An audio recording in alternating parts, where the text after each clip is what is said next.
So I decided to go a different direction with this channel. I used to try to do video breakdowns, film breakdowns, things like that, but that was at a different time and place in my life when I could afford to put the energy in to do that and still balance my life. Like any normal person, I mean, I have responsibilities and things that go beyond just this. Not a bad thing. Just the way things go. I wouldn't even call it a hustle. It's just more of a side venture. Because I have the freedom and the voice and the luxury to say what I want to say and do what I want to do. So that's what I'm going to be doing now. The direction that this channel is going to go into, though, isn't just because of convenience. It's also because I've always had a lot of different ideas swirling around in my mind as of late regarding the world of football and offensive line play and things of the sort. So instead of just doing specific film breakdowns, I'm going to maybe do more of a, not really an argumentative, but give people tools to look at football in a different way. So again, my background, I played football, Little League football. I'm originally from Kansas City, Missouri. I played Little League football there, played high school football there. I played college football in the Division I FBS level, and now I have a day job and a family, and yeah. And if I'm not being super specific, it's not because I'm just being cagey and being weird, but who I am and what I am is really not the most relevant thing in the world for what I'm talking about. I mean, I can give you point of reference on specific areas and specific topics, but the way things are going to go moving forward, we're going to talk about really heavy subject, which is socialism. And this is a subject that's on the brain of a lot of people lately. Then it lives rent-free in the minds of people who hate it, and it also lives in the hearts of the people who know that's the direction that we need to head in society. Now, socialism, as I guess is normally thought, is normally talked about as some evil, like, tyranny, dictatorship thing that involves, like, I don't know. I'm not even sure what the caricatures are about it anymore, because it's so, like, off the wall and ridiculous, and the American miseducation on the subject is so bad that it's like we're better off just focusing on trying to, I wouldn't say redefine it, but just explain it better, and not use a whole bunch of politic related terms, but really just make it more palatable and more simple. And I figured this would be a vessel to do that, using this channel and really explaining football, the society around football, the world of football, the game of football, every aspect of football, from big professional football all the way down to Little League, where football really is affecting people's material lives on a day-to-day basis. Regular working people who have problems, who have stresses and anxieties and issues, but also have hopes and dreams. And it's a sport that is very much American, and as American as any other sport that we laud and celebrate. It's a pastime that is a massive community gathering, and the sport itself is, it's kind of socialistic when you think about it. It's the people who own the means of production, if you will. When you're thinking about just the game, everybody who participates and is on the field, they have a role. They have a role and they have a responsibility. And if you are participating and you are fulfilling your role and your responsibility, then you win the team. You help win the game. And it's a team sport. It's not like wrestling or track, where those are individual sports, individual competitions. It's literally combined forces. Sure, there are receivers, there are cornerbacks, there are linemen, there are individual battles that are going on, but those battles are not mutually exclusive necessarily. Like, even though they're two different things, like even though the kicker only comes out like, a couple of times a game, it doesn't change the fact that these aren't just separate events. Like, yeah, sure, they're separate events, but they're all take place within the time frame of the game. And games that last as short as, an hour, hour and a half, and as long as, 4 or 5 hours, depending on, circumstances and conditions. So as the game evolves, as our society evolves, and as, these topics come up, as they really should come up, I'm hoping to bring, shed some light on this issue from a perspective that's a little bit more close to home, and also a little bit just easier to swallow, easier to understand. So, if you still think that socialism is bad and evil and yada yada yada, that's your perspective. But at least, hopefully, if you listen to me, and you listen to other people who are pretty knowledgeable on the issue, hopefully we can at least explain at least one aspect of it, one side of it that's easier to understand. So if you are opposing it, you're opposing it from a place of like logic and intelligence and reason, and not just from a place of tribal hatred, which is often what I see. In football, it's just like that. There's just tribal hatred no matter what, and I'll admit that I fall in that trap too. Growing up where I grew up, both my parents went to Missouri University. Most of my dad's side of the family is from Missouri, and I grew up a diehard Missouri Tigers fan. When I was a really little kid, it was the Big 8 conference, and then growing up, it was always the Big 12. And then, like, around the time I was about to graduate high school, they became they went in the SEC, which I disagree with for a variety of reasons, a lot of historical reasons, but, grew up a diehard Missouri Tiger fan. But as a result, to this day, and I'm personally kind of agnostic on the SEC involvement. I don't think very much of the SEC conference. I didn't grow up watching them. I don't have an emotional connection to any of those games, but I do have an emotional connection to, not necessarily a good one, to other teams that were either currently in the Big 12 or have left the Big 12 conference, including Oklahoma, Kansas University, especially K-State, Nebraska. Those are all teams that, to this day, I am not a fan. I'm just straight up not a fan. Do not I might celebrate Iowa, or it's nice to see Iowa, do things. It's nice to see Iowa State do things. I don't have any real feelings toward West Virginia because I don't recall West Virginia being in our conference growing up. But the games that always come to my mind are Oklahoma, K-State, KU, OU, Okie State, Texas A&M, and Texas Tech, I think, and good old University of Texas. Not really a fan of most of those teams.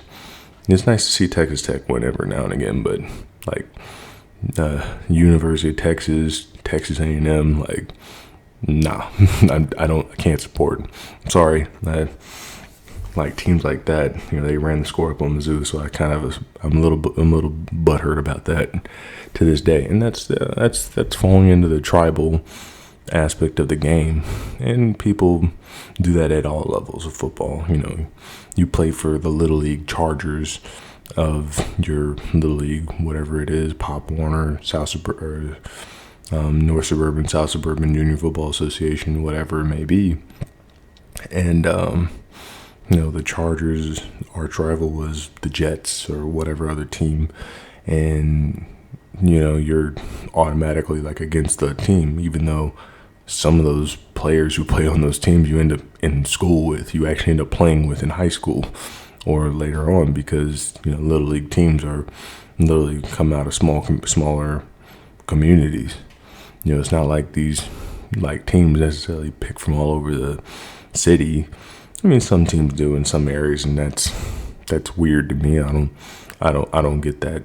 Like, why would you want a kid who lives in a neighborhood, quite literally on the other side of town, to live with you or stay with you during a Little League football season to win games? Like, it doesn't make sense to me. But then again, when we're talking about capitalism and socialism, all these other things, I mean, capitalism, for all intents and purposes, has ruined the game of football, and it is making it worse on a daily basis at every level.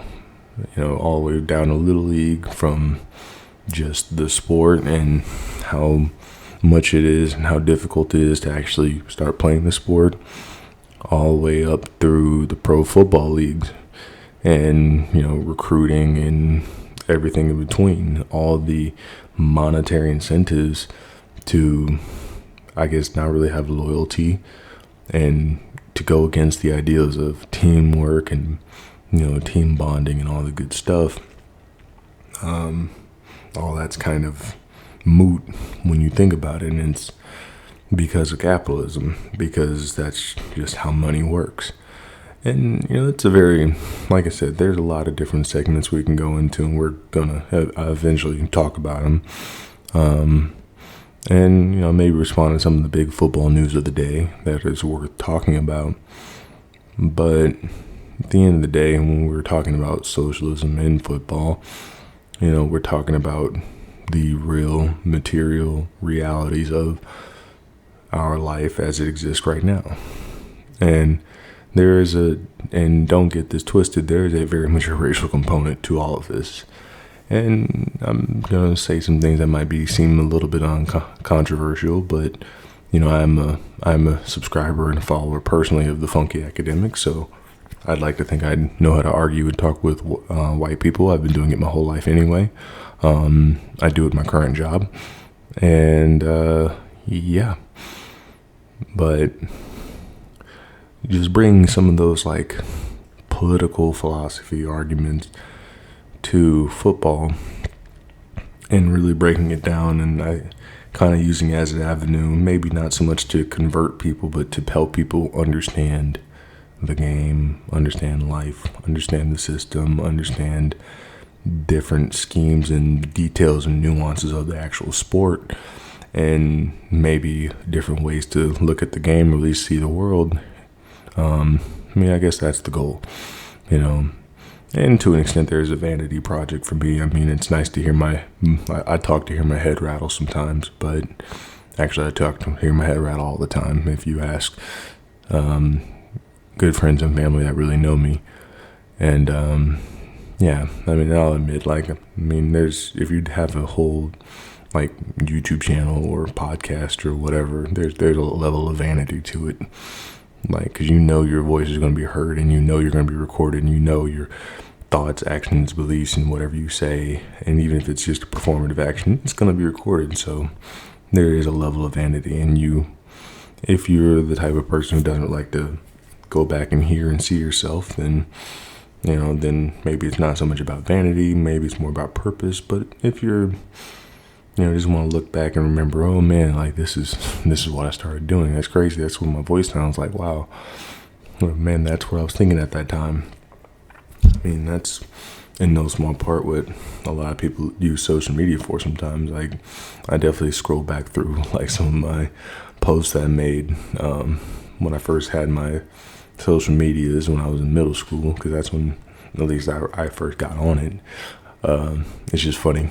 I never had a MySpace, thank God, but I'm very active on Facebook.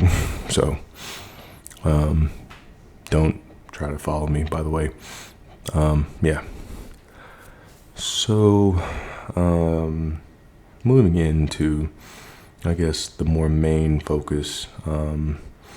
So when we talk about issues, I try to bring up anecdotes and different stories from maybe the NFL or college, and how the big things, or the end stage part of the football journey that pretty much has the most attention that most people would otherwise be aware of, and bring that issue to a Little League level, and how it starts and how it actually affects people's lives, and starting with how to watch the game like a socialist.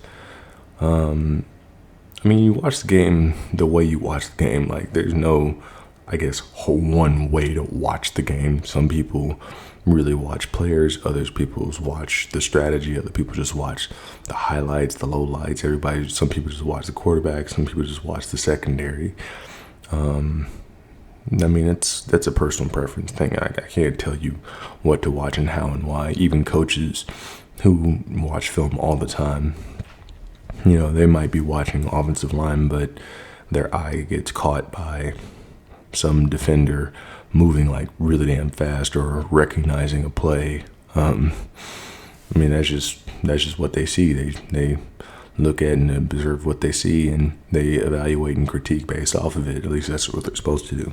Some coaches, I think, do that very well and are able to take the things that they see and make quality observations, and maybe put quantitative things to it, but use that quality observation to instruct and teach their players how to use that lesson learned, maybe from the player themselves or some other player, some other situation, saying, hey, this is what happened and this is what I noticed. This is what you could and should do better. That's theoretically a coach's job. And when you get to pro level football, the difference between teams you have to understand is, athletically speaking, you're talking about like a marginal difference between teams athletically. Like there's only 32 NFL franchises. You had a bigger range of talent in like the XFL or even the CFL. And there's also a couple leagues in Mexico now. So, I mean, it's worth checking out. I haven't really been able to watch any of those games yet, but I'm curious. But if you really notice on the pro football level, like the difference in athletic talent is very small. Like the difference between a DeAndre Hopkins or a Randy Moss or a Deion Sanders, like those are anomalies. An athletic phenom who also is able to understand the game and be put into the position that even their counterparts and their peers wouldn't perform as well, because they have ability that is God-given, whether it's reaction time, height, size, strength, speed, what have you. All the above makes them anomalies. Randy Moss was an anomaly. Deion Sanders was an anomaly. Calvin Johnson was an anomaly. That's why these guys are all Hall of Famers. But there's also people who are athletically not as much of an anomaly. Like someone like Michael Irvin, anybody who ever really like plotched and worked with him or played with him or coached him or whatever, their observation about him wasn't so much that he was just this crazy good athlete. He just wanted it more than anybody else. Like that was the exact quote from the book, Boys Will Be Boys. And if you've never read that book, and also for full clarification, I am a diehard Raiders fan and existence is pain. But at the time of this recording, there's some crazy things that have happened, but I'm not going to address that right this second. That's not the point of this video. But the book is called Boys Will Be Boys by Jeff Pearlman, and it's about the Cowboys of the 90s and that whole dynasty. And it's a pretty wild book, pretty off the chain. Like, it's the type of book and type of story that if that stuff had happened with social media being available now, like, most of that team would have been canceled, like outright. Like that team damn near wouldn't have existed. Jimmy Johnson would not have been a coach to win multiple Super Bowls. He might have won it like one or two, but he would not have been on that team much past like that first or second season. And Jerry Jones might actually still be the owner of the Cowboys, regardless, even with social media being out back then. But it was a very wild time, and it's kind of hard to tell a billionaire to, you're canceled, because you can't really cancel somebody who has like unlimited money. and unlimited resources. So, good luck with that. But, and people have tried, and it doesn't really end well. But it's pretty easy to cancel, a Colin Kaepernick or Eric Reed or Rogers Dominic Cromartie. It's easy to cancel players who legitimately, have principles and stand on something and get put in their place. And their canceling, it doesn't come in the form of, social media stuff. No, they lose their job and they never get one back. And they have to, find a different line of work and different line of employment. That's real canceling. And that's something that socialists know all too much about because we live it. So to watch the game as a socialist, especially with pro football, in general, you should be always in favor of players. I think you should. Now, some players have ethical issues, like someone like Odell Beckham Jr. I don't think personally is, that great of a human. But then again, I don't know Odell Beckham Jr. I only know what I see in the media and see in the news. I think he's a very talented football player. I think he's a very intelligent football player. I don't know really much of anything about him as a human one-on-one. I've heard he's a douche. I've seen him do douchey things, but I don't know. He could be a great guy, but I don't know. But general rule is when you hear things negative about a team or players in the media, you want to take that with a grain of salt. Actually, a couple pounds of salt, because sports media isn't exactly the most honest institution in the world when it comes to straight shooting reporting. They kind of embellish things, and a guy like Stephen A. Smith doesn't make $10 million a year from doing great analytical work. He makes a good chunk of his fame and revenue from bombast more than analytics. Whereas a guy like the dude who does Strong Opinion Sports, can't remember the guy's name right now, but he does deep analytical stats works, and he does serious stuff behind his work. Or Brett Coleman or KTO or Flimlo Raps, guys like this do reporting or really deep statistical analysis, or try to make sense of the numbers and make sense of the film. They do quality work. They're all independent media people I consume. I cannot strongly recommend enough you check those guys out. But when you watch the game as a socialist, don't take the media's first word for it. Wait till more details come out, usually. And when you're watching the game itself, usually the issues of a team are not focused on just personnel. It's often the coaches themselves. Now, obviously, the personnel are the ones who have to execute the assignments, but it's kind of hard to execute an assignment right when your coach doesn't know what they're doing. Anybody who's played with Adam Gase, RIP, because that's terrible. He was just measurably a bad football coach. And he didn't understand his team, didn't understand his roster, didn't understand a lot of things. And I think he was just a bad coach. And he should not have been a head coach in the first place. But that's another conversation that we can have for a different day. But usually when a team is doing poorly or the team does not perform well, general rule is you assume the coaches are at fault, because usually they are. For example, just anecdotal example, I was watching Orlando Brown Jr.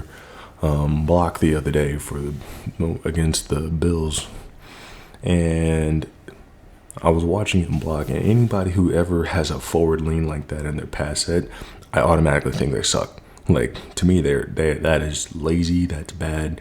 You have your weight is not completely under you. Your feet are in a weird position, and you're lunging at him, and you're looping your hands. That's the part that really tells me that you are just a bad football player as a lineman when you loop your hands. Because as an offensive lineman, it is extremely easy to get called for a holding penalty, and I've gotten called for holding penalties all the time whenever I did that. And I didn't even try to make it obvious, but you loop your hands, you get called for it. So rather than loop your hands. If you go elbow in, thumbs up, that's the best way to maintain leverage and not get called for a hold unless you're doing something else stupid. But at first I watched him do it and I thought, Jesus, this dude is not good. Like, what the hell? But then I realized like the rest of the offensive line was blocking just like that, which to me means either their coaches are complicit with that technique, which is bad football technique, or they're coaching it, which is even worse, because it's like, how the hell are you a coach on a pro level football team and this is how you're coaching your guys to pass block on a high octane passing offense? Like, you suck. So, be a lot quicker to blame coaches. But then you have a guy like Tristan Wirfs, who has an offensive line coach who's objectively really talented. And Tristan Wirfs apparently hasn't given up like a sack in like a year or something like that, which that's cool. Like that's a great stat, I guess, to have. But you got to like take a look at the offense that he's a part of. And oh yeah, his quarterback is a legend who's been running a Coryell offense variant where he's really good at getting the ball out and throwing check down routes and throwing short routes, because that's how you move the ball. It's good strategy, and that's another conversation for another day. So the stats that are presented, take that with a grain of salt. Don't fall into the like narratives too much, and don't do the whole quarterback hero worship, because people insist that the quarterback is the absolute most important player on the field, on the team, which, again, as a socialist, you should really like pause on that one. At least I would, and the reason why is because, again, it's a team sport.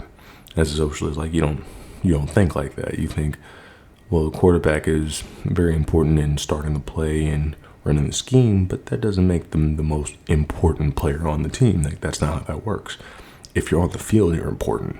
If you're on the team, you are important, even if your role is extremely limited to one time you get on the field per game. Like, that's all it takes sometimes. Games come down to the wire, and it takes one dude to do a really good step or do a really bad step, and that makes the difference between losing seasons and championships. I mean, it's pretty massive. So, player friendly, skeptical of coaches, don't worship quarterbacks, don't worship players in general. Look at the team as a team. Look at the players as people, and really you have to look at pro football players as contract laborers, because that's what they are. That's how they're paid. They're not paid like on a 365-day pay time schedule. They're paid on a seasonal time schedule. Sometimes they have a roster bonus. They get bonus for OTAs in the off season for like spring practices and stuff, but they are seasonal workers. They are not year-round workers. So they're not getting paid on the 1st and 15th. They get paid, the majority of their contract, whatever it is paid in the 17 weeks that they otherwise perform. And although that kind of makes sense from a money perspective, because that's when the teams are the most cash rich, there's some issues with that. And it starts other issues and other labor problems too. And that's again, another conversations, plural, for another day. But this creates really bad economic incentives. It also incentivizes desperation. And you have people who are willing to take pay cuts. And it screws over the team. It screws over the market. It screws over a lot of people. So that's, as a socialist, you don't like the NFL Players Association because they're a joke of a union. And, you're not a fan of NFL owners in general. Like, I don't care how based they might seem. They are billionaire owners, so they're automatically evil and trash.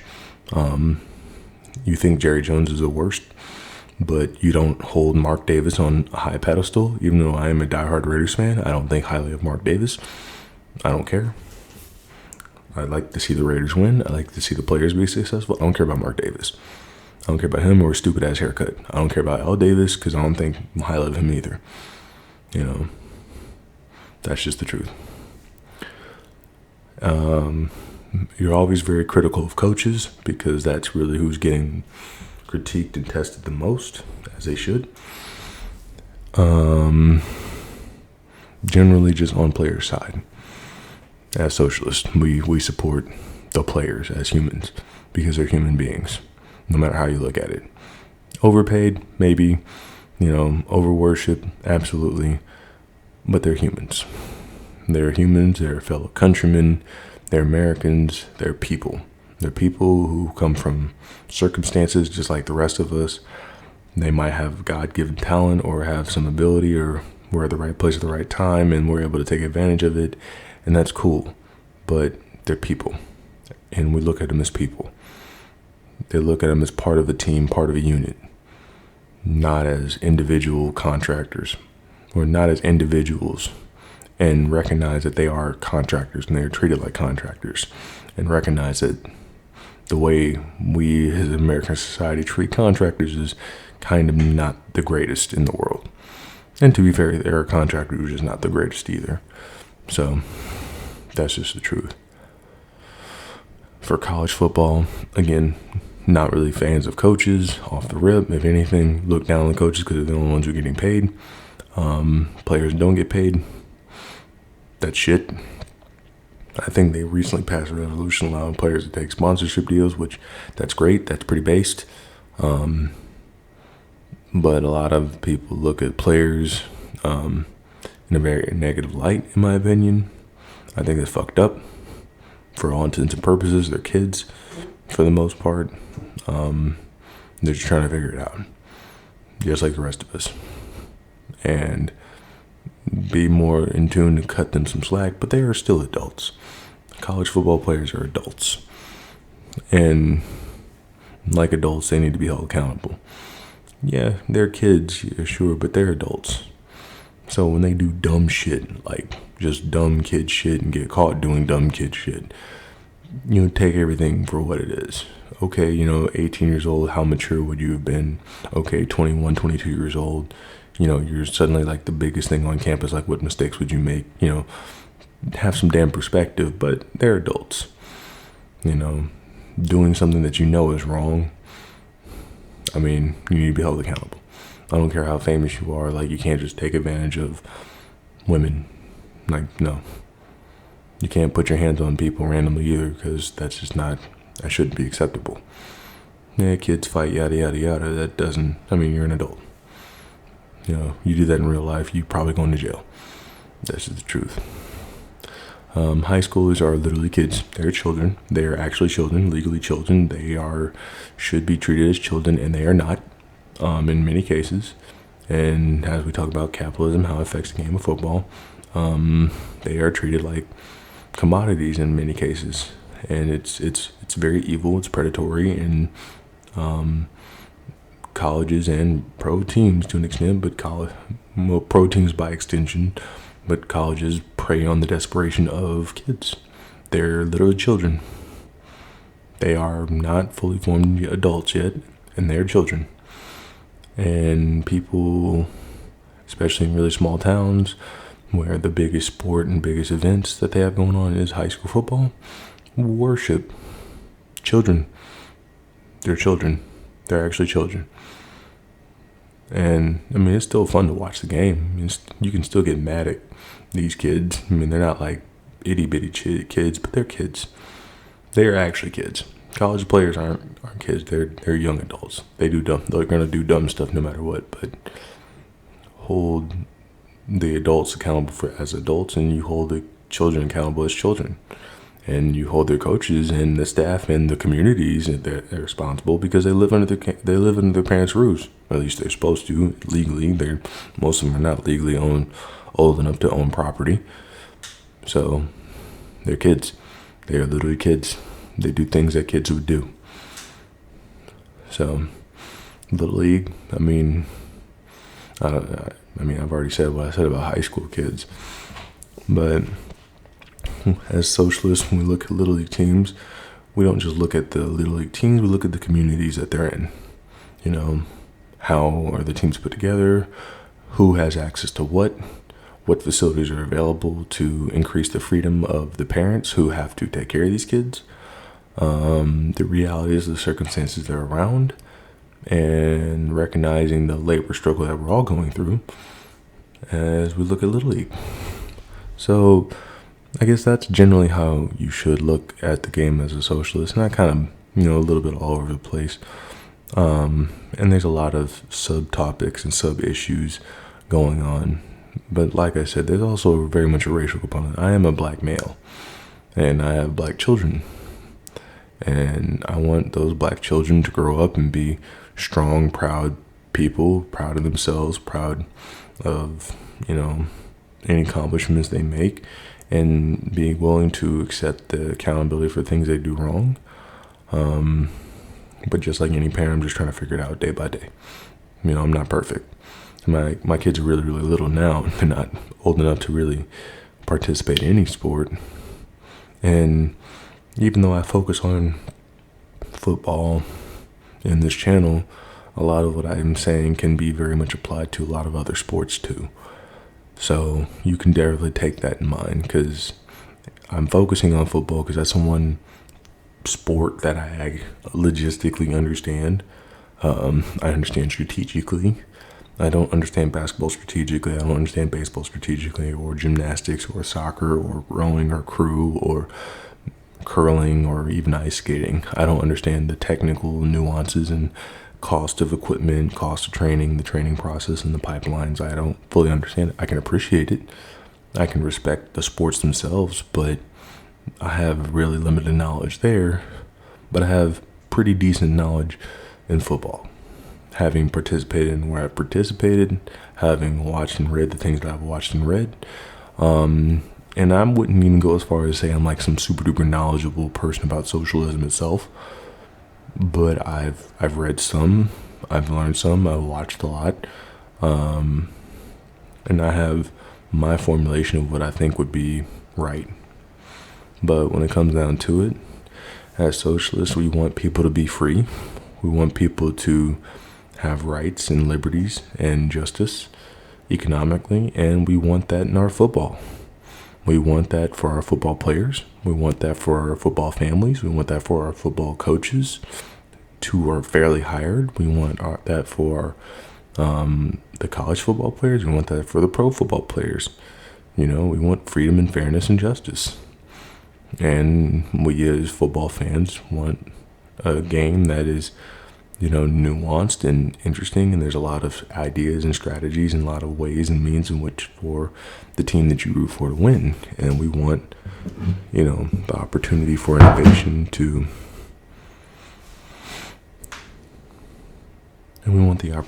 for innovation to exist.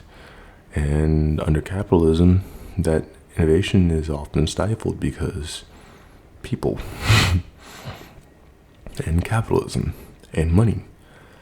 But under a democratically socialist society that's, social democratic government institutions, but with democratically social bases that begin in the small communities that we all live in, we can make our football better. It will be a ground up effort, but anybody who's played football, anybody who's been part of a team knows that no team came together in one day. Everybody had to go through camp. Everybody had to go through camp rituals. Everybody had to go through the camp fight.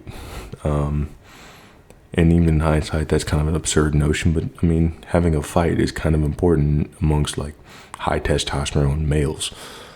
So getting that fight out creates a level of mutual respect amongst teammates, and weirdly enough creates bonds. And I'm not a shrink, another psychiatrist or psychologist, but I only know what I've seen and what I've done, and I know that the times I've seen teammates get into fights, it actually helped the team in the long run. It's funny, it's stupid, it's childish, but for all intents and purposes, it is a kid's game. So, tailor your expectations. That's all I have for you. Thank you for listening, and be well.